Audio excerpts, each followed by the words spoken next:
ঠাণ্ডাকালি বুলি ক'লে খোৱাৰ আমেজেই বেলেগ। যিহেতু ঠাণ্ডাত খাই বহুত ভাল লাগে আৰু বিশেষকৈ পিটিকা বুলি ক'লেতো আৰুৱেই ভাল লাগে, নহয়নে?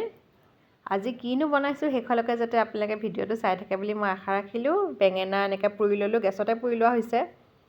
লগতে মই পিঁয়াজ পাত কাটি লৈছোঁ, মিহি মিহিকৈ পিঁয়াজ, জলকীয়া এই গোটেই সোপা কাটি ল'লোঁ আৰু ধনিয়া পাতো কাটি লৈছোঁ মিহি মিহিকৈ।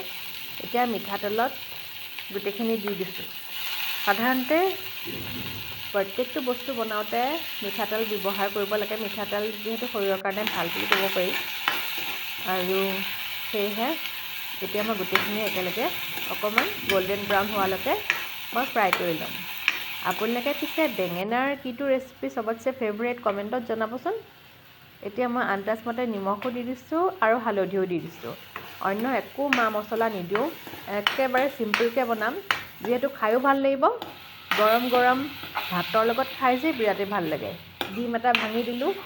আপোনালোকে বেঙেনা চাই পেলাইহে ডিম তেনেকৈ ভাঙিব। ডিমৰ পৰিমাণটো তেনেকৈ ল'ব। বেঙেনা যদি সৰহকৈ লয় ডিমৰ পৰিমাণটো দুটালৈ বঢ়াই দিব। অকণমান যদি কমকৈ লয় তেতিয়া এটা ডিম দিলেও হ'ব। আৰু এতিয়া মই পুৰি পেলাই লোৱা বেঙেনাখিনিও দি দিছোঁ। একেলগে মিক্স কৰি পেলাই অকণমান সময় ভাজি ল'ম আৰু বিশেষকৈ ডিমটো একেবাৰে ৰঙচুৱাকৈ ভাজি লৈছোঁ যাতে খাবলৈ ভাল হয়।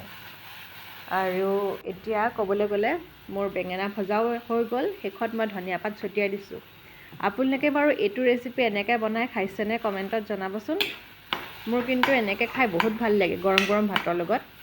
এখন দাইল হ'ব লাগে আৰু এনেকুৱা পিটিকা অকণমান হ'লেই হৈ যায়, নহয়নে? এতিয়া মোৰ ৰেডি হৈ গ'ল। ইফালে মোৰ গৰম গৰম ভাত বনোৱাও হৈ গৈছে। ৰেচিপিছবিলাকনো কেনেকুৱা লাগিছে সেইটো জনাব আৰু ট্ৰাই কৰি চাব।